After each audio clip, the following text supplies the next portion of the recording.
If you like running the ball, then you're in luck because in this video, I'm about to break down my favorite two-play run scheme in Madden 23. Yo, YouTube, what is up? It is Duke, back here from Sportsgamerz.com, and in today's Madden 23 tip video, I'm about to break down my favorite run scheme in the game. This run scheme is extremely effective against all the defenses you see when you play online. You can use the two plays I'm about to show you guys to beat man defenses, zone defenses, blitzing defenses, or coverage defenses. So, we're going to be looking at this strong eye tight. You can find this in the run heavy playbook. The run heavy playbook actually is a very good playbook this year. It probably has the best, I want to say probably does have the best gun bunch tight end in the game. The gun bunch tight end, not as popular as it was last year because the PA boot over is not as easy to exploit, but still it's a good formation. It has some actually really nice stuff, especially if you like running the ball. There's definitely some gems out of this playbook. Now, the two plays we're going to look at are going to be the dive and the stretch. They actually work very well with one another with some things we can do to beat all the meta defenses out there, especially very well. And I'm going to show you guys how these two runs can work well off one another. So make sure that they're in your audibles as they are here, so you can kind of audible between the two. So let's start with the stretch. Now, one of the most common defenses in the game right now, I would say overall, the three most common Ds, I would say probably the top two are still Spinner from Dollar and Overstorm Brave. You still do see people try to mix in the loop blitz even after the patch. People are saying, that it's not as good. I definitely would agree with that, but you're still seeing people running. I mean, it is what it is, but let's just start looking at Overstorm Brave. So before we set this up and get any further, I'm just going to move the ball back so we have some more space to work with. And I do want to remind you guys that I do Madden 23 tip videos, I do gameplays, I do news on a daily basis on my channel. We have free, great content on my channel. So if you enjoy this free content, make sure you subscribe to the channel. Smash that like button, guys, if you're really rocking me. If we get to 300 likes on this video, I'll actually post some passing plays you can mix in with the scheme that are very effective. So let's get it. Now, with this run, when you're going up against nickel normal, what I like to do is literally just snap it to the strong side. Most people will run nickel normal with auto flip on, and as you guys can see there, that's an easy little hole to get to the outside. I highly recommend checking out Sportsgamerz.com. This is where I post all my premium content for Madden 23. I have offensive and defensive eBooks, schemes, plus I do 4 to 6 premium tips every week in the Madden Vault to keep you guys ahead of the game. Our best offer yet is the Sportsgamerz Madden VIP membership. This is the best Madden membership anywhere on the net, the best content at the best price. You get access to the entire site for only $24.99. This means all of our ebooks, all of our Madden Vault tips, plus you even get access to our meta reports and our exclusive VIP members only community. I also do one-on-one coaching as well for you guys that are interested in that. See you at Sportsgamerz.com. If you're serious about winning more games, I will post a link in the description as well as in the comments. Maybe some more speed there. We might be able to break it for even a bigger gain. But as is, we were still able to get a solid chunk of yards here. This is going to keep the chains moving. You snap it at, say, the 33, and, we're able to get upfield, get down to about the 38 or so. That's, 5 yards. Now, one thing you guys may consider doing when you're going up against a heavy man-to-man defense like this is just motioning this receiver across the formation. What this is going to do is a man-to-man, his defensive back is going to follow him across the formation. That essentially will clear out the strong side of the tight end and the fullback, and now at this point, really all you have to worry about is getting around the safety. If you're able to do that, you're going to have probably a touchdown. So now we're going to switch it up to show zone. So we're going to switch it up to cover 2, show you guys what it would look like if they're in zone. Now, one thing I'll say is against zone, you don't want to motion that receiver over, because as you guys can see here, if you do that, the DB is not going to follow. So you're basically going to lose a number in the run game. You're going to lose a blocker. So there's no point of that. So that actually will tell you, by the way, in case you're wondering, using motion like that will give you a tell if they're in man or zone. Because if they're man, the DB will follow, whereas if they're in zone, he will not. You'll also notice I subbed in Aaron Jones in the game. That's just strictly because I personally prefer faster running backs this year. I know a lot of people like the big running backs that can run guys over. And don't get me wrong, I do too.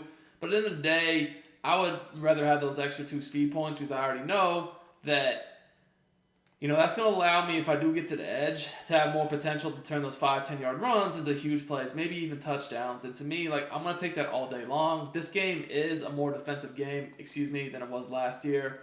So, if I have the chance to break a touchdown, to me that's more valuable than potentially running someone over. As you guys can see here, exactly what I'm talking about. Well, I didn't get a touchdown. That extra speed showed up on that first play.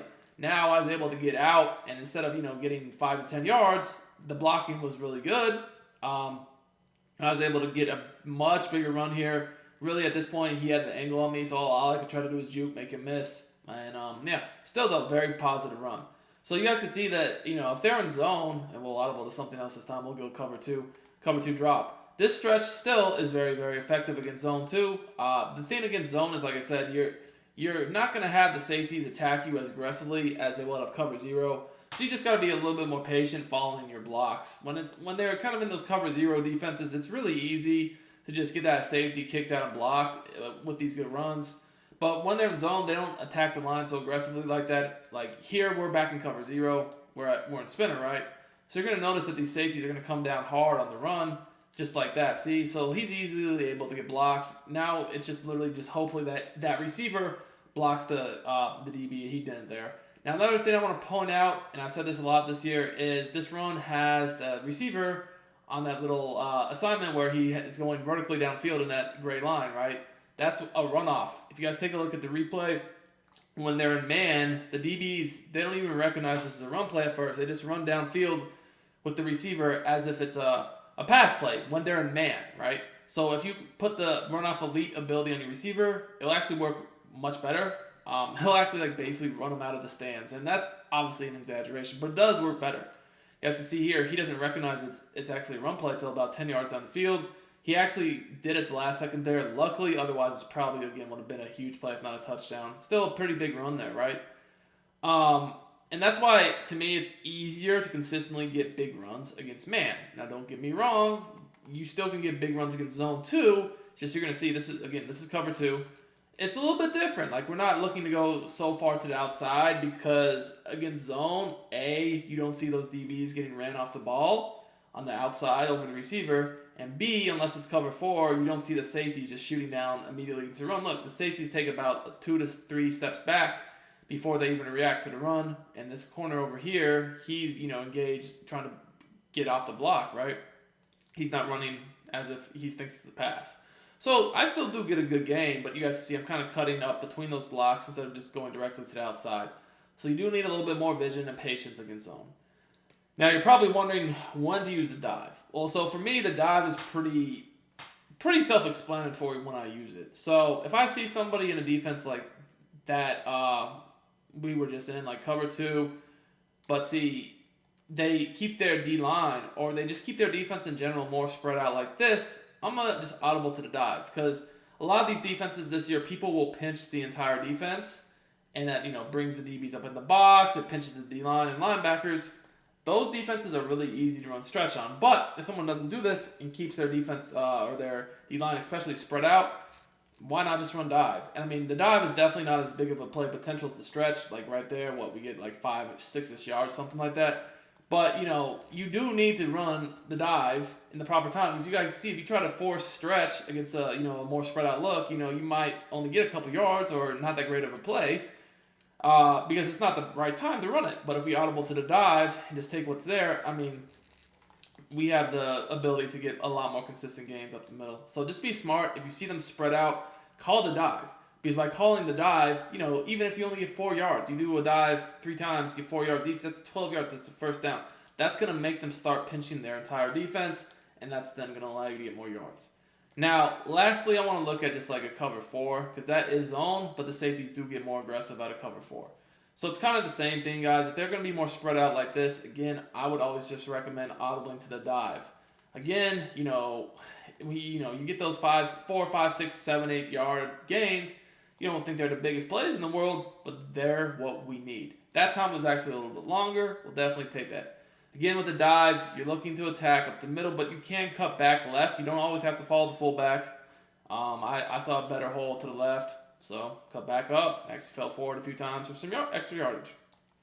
Same time, though, you guys can see if you look closely here, before we move on to another example, look how the safeties, they immediately step up against the run, and that's because this is cover 4, right? So that's the main difference in a cover 4 versus a cover 2 or cover 3 against the run. All that said, If they go ahead, maybe they pinch their defense, right? They're in this cover 4, 3-5, they pinch their defense, right? Or at least pinch their D-line.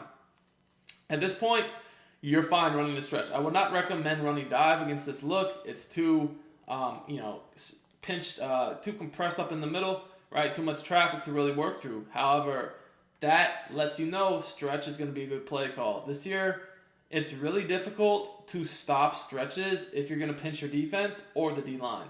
When you're doing that, you're definitely leaving yourself vulnerable to a stretch, and really the only way you're going to stop the stretch is if your user just makes a really good play, but that's going to be difficult to consistently do. So, bottom line here to make this simple for you guys. Anytime you see a pinch defensive look, run stretch. I don't care if it's man or zone, run stretch. It's going to be more effective if they're using the man-to-man cover 0 meta stuff, but it'll still work against zone as long as they're pinching at least their D-line, if not their whole defense.